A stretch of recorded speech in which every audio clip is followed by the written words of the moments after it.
Aujourd'hui, la France a été attaquée en son cœur, à Paris, dans les locaux même d'un journal.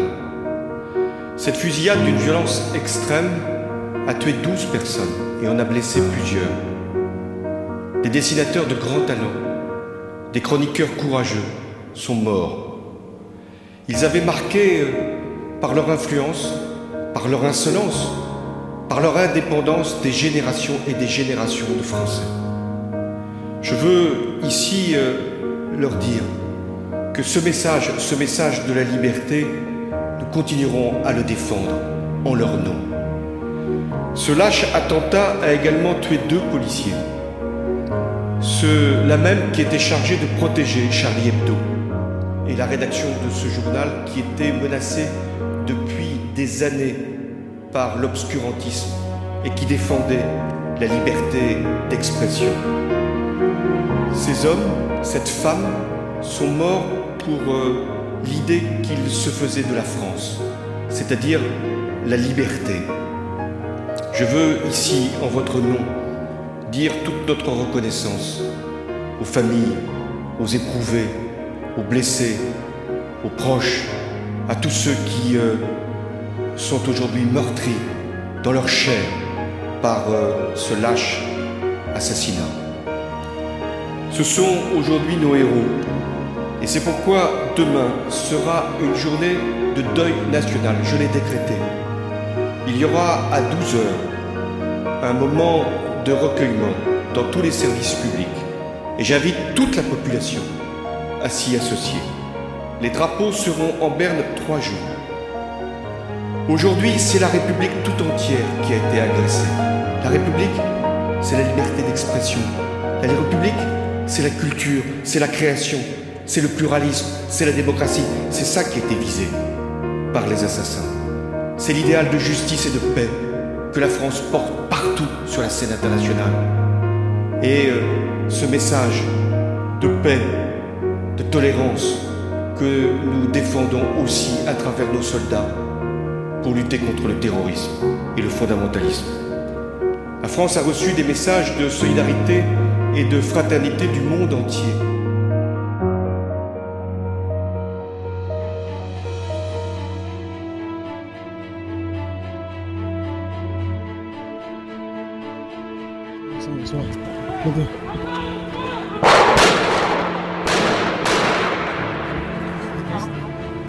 Baissez-vous, baissez-vous, baissez-vous. Baissez-vous. Il faut encore? Mais non, Edouard, debout. Edouard.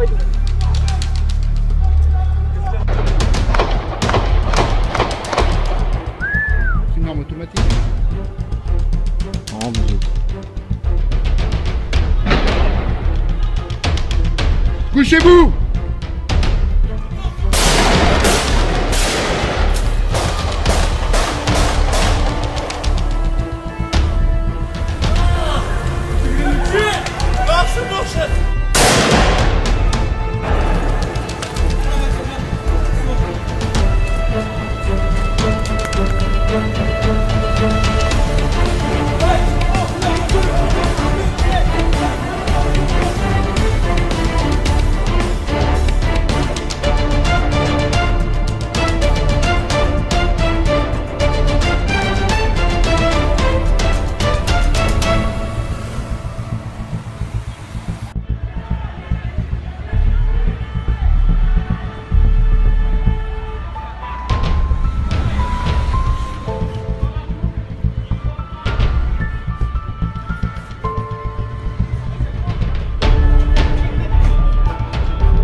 Vous avez 3 hommes en armes qui ont investi les locaux de Charlie Hebdo, Kalachnikov, fusil à pompe. C'était une véritable boucherie à l'intérieur. Vous savez, c'est un attentat criminel, avec des gens très déterminés manifestement, et on fait état de l'ordre de 12 morts, dont 2 policiers. Ils ont pris la fuite en sortant. Il y a eu une fusillade avec des collègues. On a un collègue qui est presque entre la vie et la mort. La rédaction a été décimée. Et manifestement, c'était ciblé. Et si on est là, nous, et la maire de Paris et le président olympique, c'est parce qu'il s'agit de la presse aussi.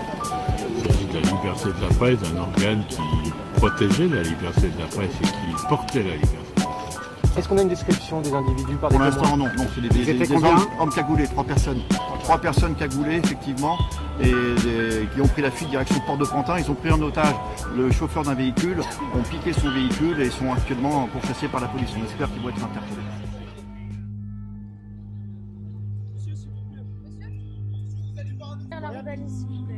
Allez, tout le monde derrière la rubalise, s'il vous plaît. Un journal, c'est-à-dire l'expression de la liberté, contre des journalistes qui avaient toujours voulu montrer qu'ils pouvaient agir en France pour défendre leurs idées et pour avoir justement cette liberté que la République protège. Il y avait également des policiers pour les protéger. Ceux-là, journalistes, policiers, ont été lâchement assassinés.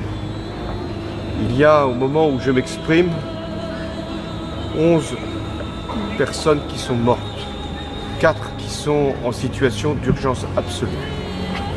Nous n'avons pas encore le compte définitif de toutes les victimes. Mais il y a 40 personnes qui sont maintenant protégées et qui sont sauves. Nous aurons dans quelques heures le bilan exact.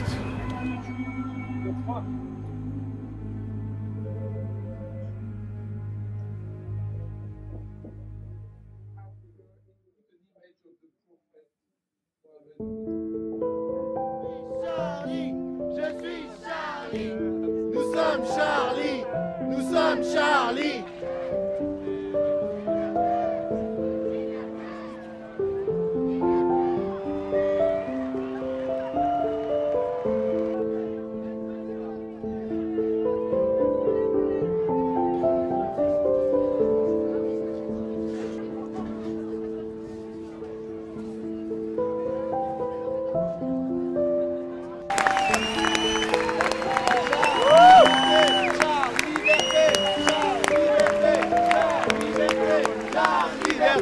Char, liberté!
Press freedom, liberté de la presse. Press freedom, liberté de la presse.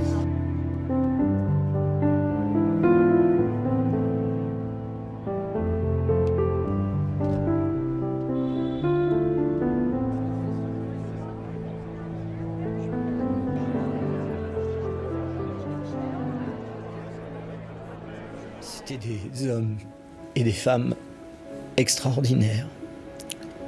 Ils ont tiré sur des gens qui faisaient une conférence de rédaction contre le racisme.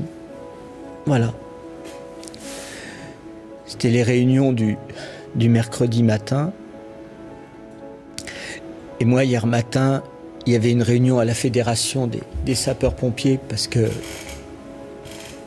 on veut améliorer la prise en charge des malades aux urgences entre les pompiers, les SAMU, les urgences. Et donc j'étais avec la fédération qui est rue Breguet, qui est juste, qui est à 200 mètres, tu vois, de Charlie.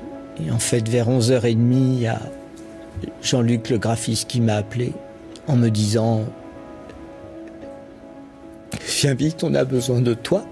Vous n'avez pas cru tout de suite d'ailleurs ce qui s'était passé? Non, je croyais qu'il plaisantait. J'avais dit que je passerais à midi pour souhaiter la bonne année, parce que je ne les avais pas tous vus. Donc votre réflexe de médecin, autant que donc en fait, d'amis... je suis parti tout de suite et mes collègues pompiers et de SAMU sont venus tout de suite. J'ai emmené avec moi le colonel Tourtier, qui est le médecin-chef des pompiers de Paris. On est arrivés tous les deux sur place en premier. C'était horrible, horrible. Il y en a beaucoup qui étaient déjà partis. Parce qu'ils les ont abattus comme dans des exécutions. Et on a réussi à sauver les autres, qui a priori vont bien ce matin. Et j'étais venu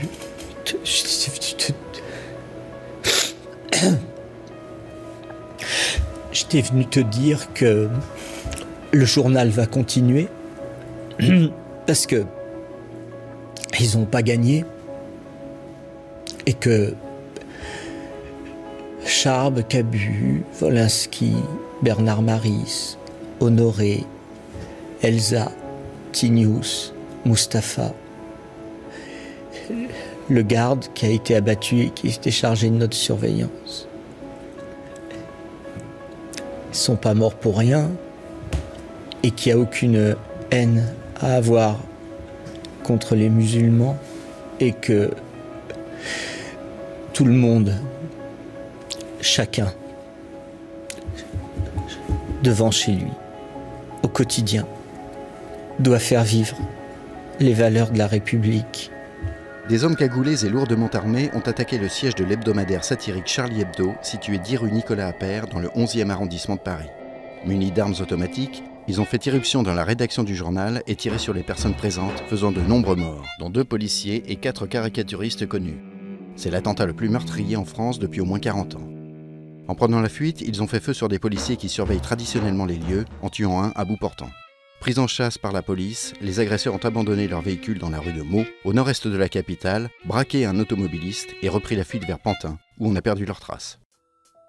Voici la première photo des suspects diffusée par la police. À gauche, Chérif Kouachi, 32 ans. À droite, son frère Saïd, âgé de 34 ans.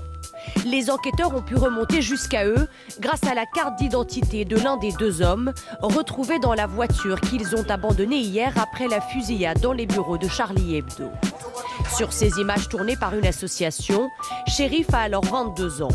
Orphelin, il passe son brevet d'éducateur sportif à Rennes, puis s'installe à Paris où il rencontre Farid Ben Yetou, un prédicateur qui le persuade de faire le djihad en Irak. C'est évident que Farid m'a influencé dans mon départ, dans le sens où il donnait une justification à ma mort prochaine. Chérif Kouachi est finalement interpellé juste avant de partir. Il est condamné en 2008 et passe 18 mois en prison, une période pendant laquelle il se radicalise encore plus. Depuis hier soir, la police mène des perquisitions chez ses proches, comme ici à Reims. Le monsieur qui est montré là en photo à la télé, c'est un monsieur que je croise régulièrement dans l'immeuble en descendant, en sortant de l'immeuble. Donc on se croise, on se dit bonjour sans plus. À Charleville-Mézières, le beau-frère de Chérif Kouachi, âgé de 18 ans, s'est rendu à la police qui le suspecte d'avoir aidé les tireurs. Mais selon ses amis, il était en cours au moment de l'attentat. Dans sa classe, ils ont confirmé qu'il était en cours. Et je l'ai vu, moi, il était 11h50 et on était ensemble. Et donc, ouais, c'est pas possible, il était là, il était au lycée. 7 membres de l'entourage des frères Kouachi sont actuellement en garde à vue.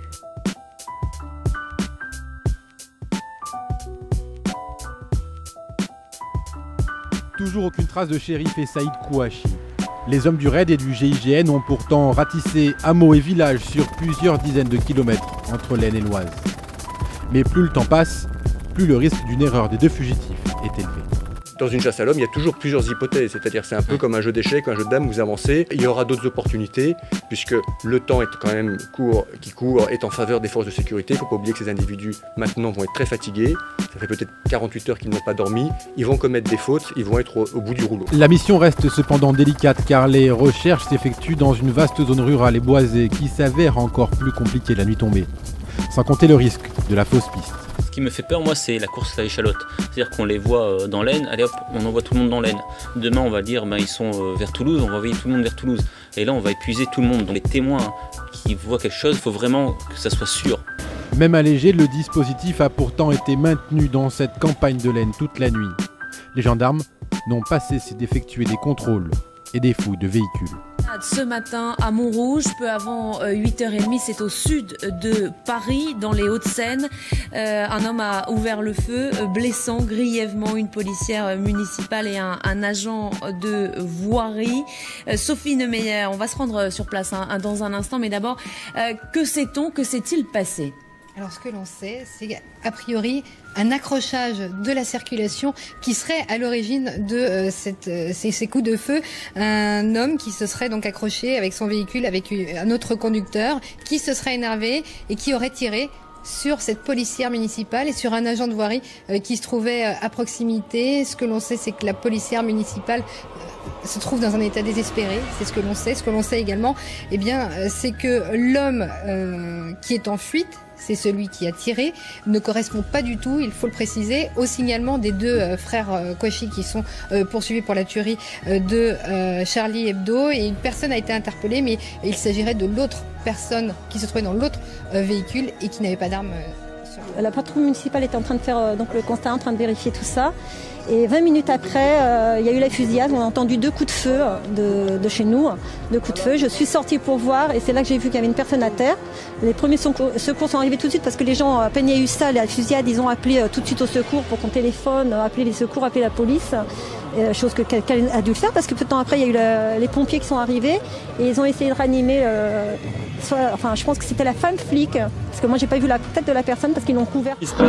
À Dammartin en Goële, c'est à une quarantaine de kilomètres au nord-est de Paris. C'est dans cette zone que se déroule actuellement la prise d'otages. 2 suspects donc identifiés comme les frères Chouaki, les auteurs présumés de l'attentat contre Charlie Hebdo, sont retranchés dans un hangar d'une zone commerciale. On te dit juste qu'on est les défenseurs du prophète sallallahu alayhi wa sallam et que j'ai été envoyé, moi, Chérif Kouachi, par Al-Qaïda du Yémen. Et que je suis parti là-bas et que c'est Cheikh Anwar Al-Awlaqi qui m'a financé. Rahimahullah. Et c'était il y a combien de temps à peu près? Ça fait longtemps, avant qu'il soit tué. qu'Allah le fasse avec nous. Deuxième prise d'otage est maintenant en cours.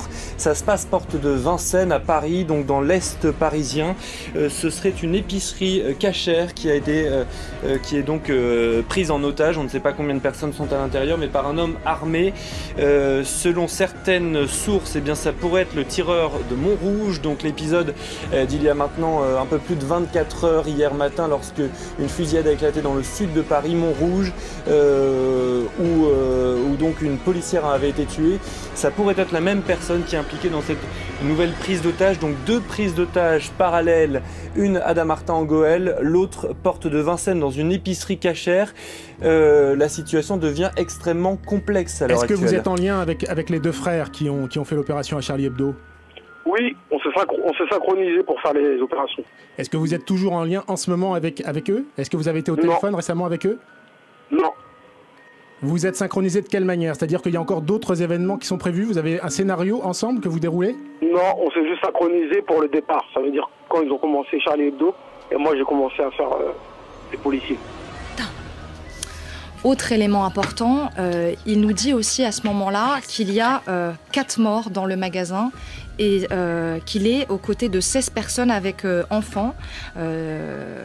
Donc ça confirme aussi le bilan de ce soir, 5 morts, dont Koulibaly. Et puis enfin, il explique aussi pourquoi il a fait ça, pour défendre les musulmans opprimés, dit-il, notamment en Palestine. Et enfin, il explique sa cible.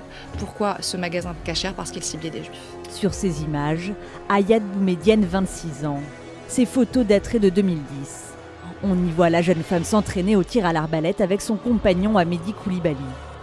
C'est ici, dans cette résidence de Fontenay-aux-Roses, en banlieue parisienne, que le couple habitait. Ayad Boumediani est locataire d'un studio depuis l'été 2012. Un logement que le couple comptait quitter dès la fin du mois. Je le voyais sortir avec des cartons ou des caisses, avec des bouquins, des choses. Bon, je n'ai pas posé de questions. Elle a toujours été habillée, je ne sais pas comment on appelle leur tenue là. On a juste les yeux, le nez et la bouche qu'on voit. Habillée de la tête aux pieds. Selon cette voisine, Hamedi Koulibaly habitait dans ce bâtiment depuis sa sortie de prison il y a 1 an. Sa compagne pourrait avoir un rôle important dans l'organisation des attaques. Elle aurait été plus de 500 fois en contact avec la compagne de Saïd Kouachi, l'un des auteurs de la tuerie de Charlie Hebdo. Je suis à l'école à 10 minutes ici. On a eu l'alerte actualité sur mon téléphone.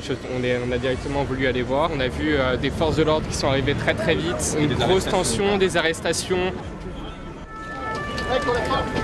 Vers 13h15, des dizaines de policiers ont tous couru vers la porte de Vincennes côté périphérique. Il y a 4 immeubles là qui sont côté Paris. Le 5e immeuble à gauche, de l'autre côté du périph', c'est là où il y a effectivement au rez-de-chaussée une épicerie. Dans l'épicerie cachère, un individu s'est retranché. Il a déjà fait une première salve avec sa Kalachnikov. Il semblerait, alors à prendre surtout précaution, qu'il s'agit du prénommé Koulibaly, le même individu hier qui a malheureusement tué une de nos policières municipales. On attend que la BRI intervienne, donc on s'adapte au fur et à mesure.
Mes chers compatriotes, la France a été attaquée 3 jours de suite.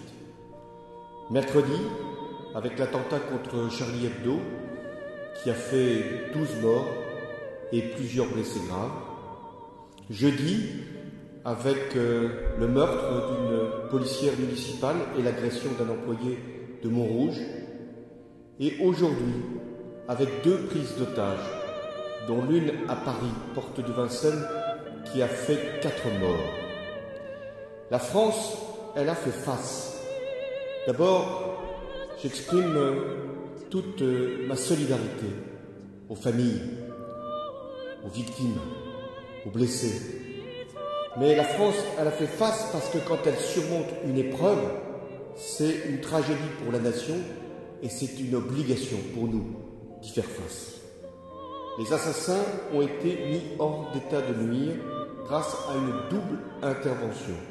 L'une à Dammartin en Goële, dans un entrepôt, l'autre porte de Vincennes dans le magasin Cachet.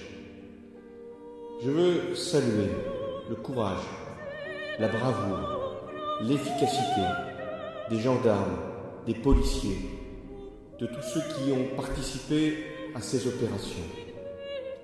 Je veux leur dire que nous sommes fiers d'eux, car quand l'ordre a été donné, ils ont porté l'assaut dans le même mouvement et avec le même résultat. Ils l'ont fait pour sauver des vies humaines, celles des otages. Ils l'ont fait pour neutraliser les terroristes, ceux qui avaient assassiné.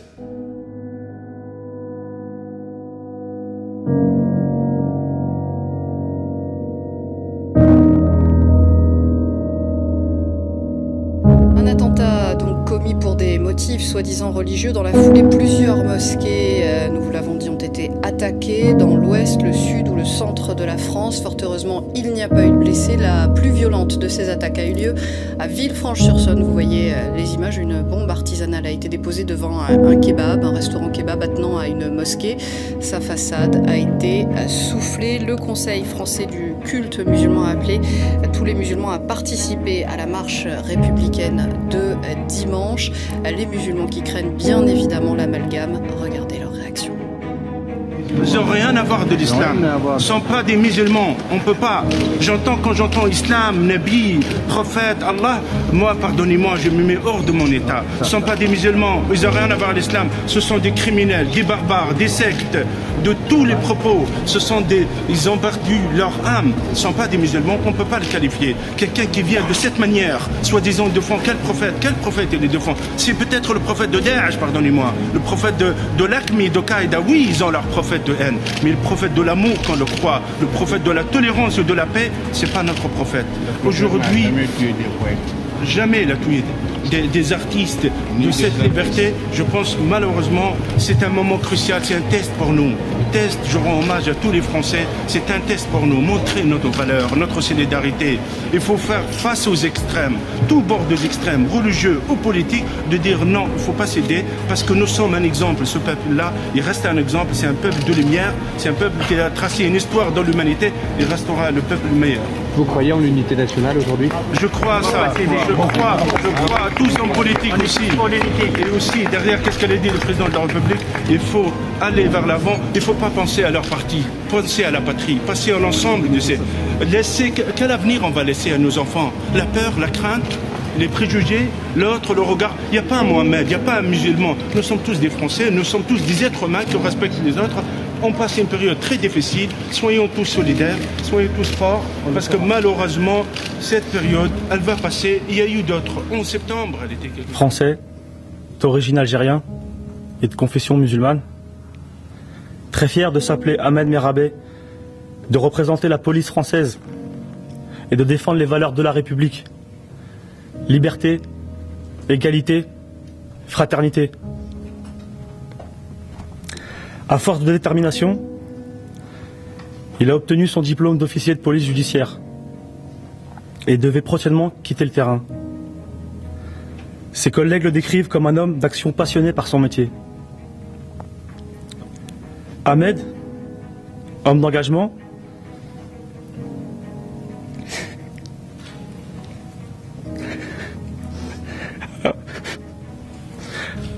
avait la volonté de veiller sur sa maman et les siens, depuis la disparition de son père il y a 20 ans. Pilier de la famille, ses responsabilités ne l'empêchaient pas d'être un fils protecteur, un frère taquin, un tonton gâteux et un compagnon aimant. Dévastés par cet acte barbare, nous nous associons à la douleur de toutes les familles des victimes. Je m'adresse maintenant à tous les racistes, islamophobes et antisémites. Qu'il ne faut pas mélanger les extrémistes et les musulmans. Les fous n'ont ni couleur ni religion. Je tiens à soulever encore un point. Arrêtez de faire l'amalgame, de déclencher des guerres, de brûler des mosquées ou des synagogues, ou vous attaquez à des gens. Ça ne ramènera pas nos morts et ça n'apaisera pas les familles. Merci. Nous sommes ici, place de la République. Alors la foule est extrêmement dense évidemment et minute par minute elle grossit de plusieurs milliers de personnes. C'est vraiment très spectaculaire, c'est même assez impressionnant.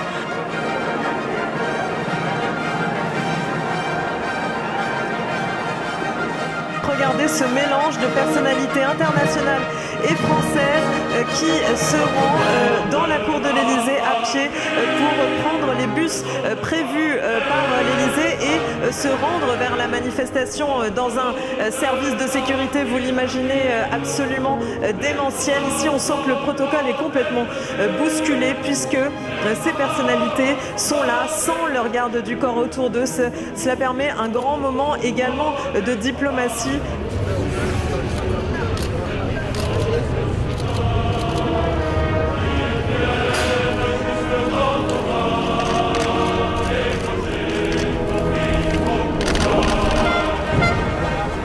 J'ai le sentiment que les gens qui sont dans cette manifestation n'ont absolument pas peur. Comme si ce peuple de France qui est debout et qui manifeste aujourd'hui est plus fort que tout. C'est assez impressionnant de vivre ça de l'intérieur. On entend les applaudissements, on entend la foule qui applaudit ses chefs d'État.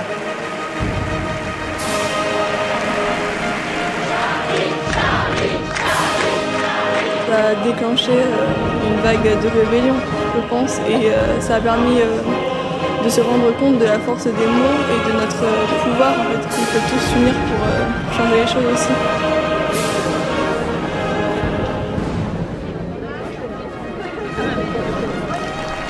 Aujourd'hui, en fait, c'est au-delà de la liberté d'expression, c'est se retrouver et défendre des valeurs, crier haut et fort, le vivre ensemble.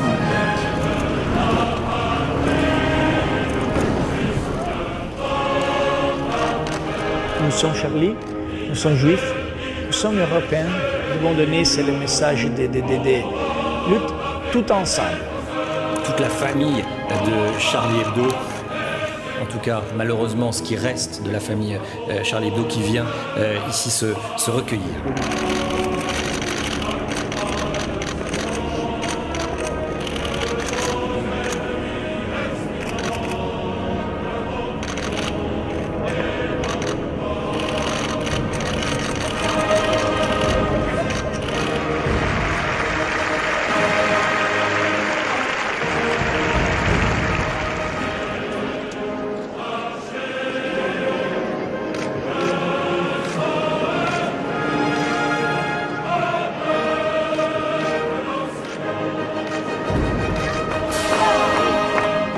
Il y avait beaucoup de monde dans toutes les villes de France. Et on voulait montrer que Marseille aussi était attaché aux valeurs de la République, à la liberté.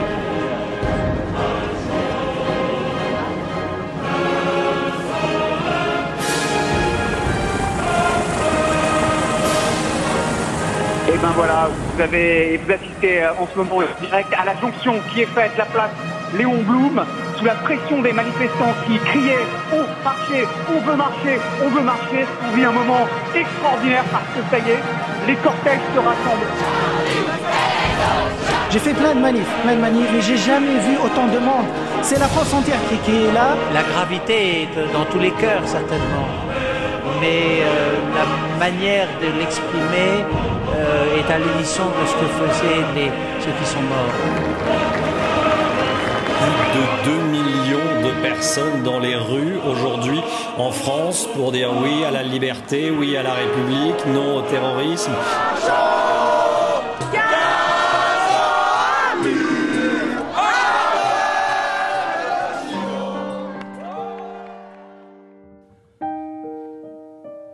Mes chers collègues, je vous invite à présent, à la mémoire des 17 victimes de la barbarie, à observer une minute de silence.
Charlie Hebdo, ce sera le numéro 1178, tiré à 1 million d'exemplaires, traduit en 16 langues.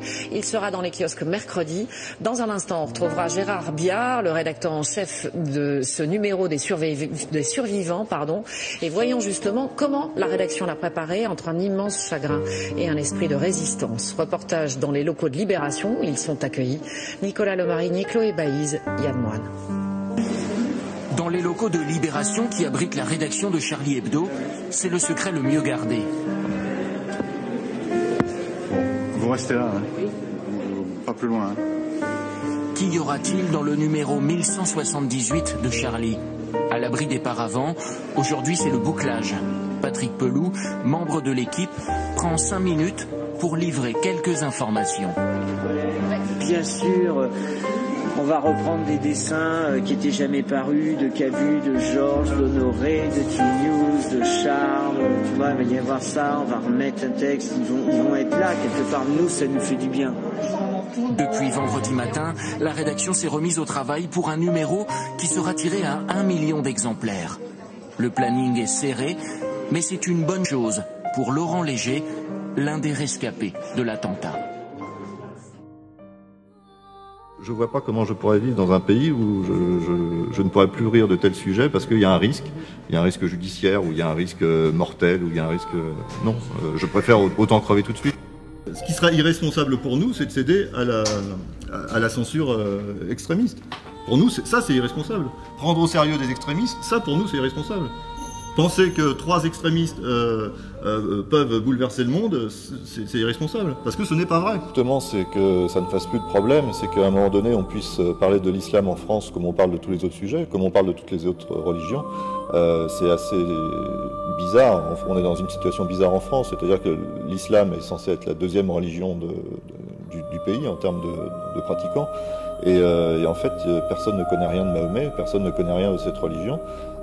C'est une religion qui fait peur parce qu'à chaque fois qu'on en parle, c'est pour parler des attentats commis par une extrême minorité. Il est le 5e dessinateur tué lors de l'attaque contre Charlie Hebdo. Philippe Honoré, 73 ans, est tombé sous les balles des assaillants ce mercredi.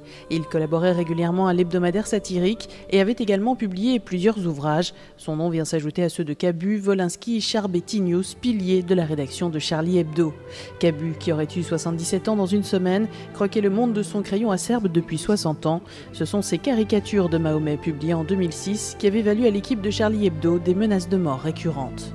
Autre père spirituel du dessin de presse, Georges Wolinski, 80 ans, lui aussi formé à l'école Harakiri dans les années 60, l'ancêtre de Charlie Hebdo. Quant à Charb, alias Stéphane Charbonnier, le directeur de la publication, il était la cible principale des menaces proférées contre le journal et bénéficiait à ce titre d'une protection rapprochée. Le policier qui en était chargé a d'ailleurs été abattu lui aussi. Autre victime de l'attentat, T-News, de son vrai nom Bernard Verlac, dessinateur lui aussi, il travaillait également pour Marianne, Télérama ou encore Fluide Glacial. 3 autres membres de la rédaction figurent sur la liste des victimes, l'économiste Bernard Maris, plus connu des lecteurs sous le nom d'Oncle Bernard, la psychanalyste Elsa Kaya, qui tenait une chronique 2 fois par mois dans Charlie Hebdo, et Mustapha Ourad, qui occupait le poste de correcteur. Également présent à la conférence de rédaction ce mercredi, Michel Renaud, fondateur du Festival du Carnet de Voyage à Clermont-Ferrand. Il avait répondu à l'invitation de Cabu, à qui il venait rendre des dessins prêtés lors de la dernière édition de la Biennale. Un agent d'entretien qui travaillait dans l'immeuble a également été tué, ainsi qu'un gardien de la paix abattu pendant la fuite des terroristes.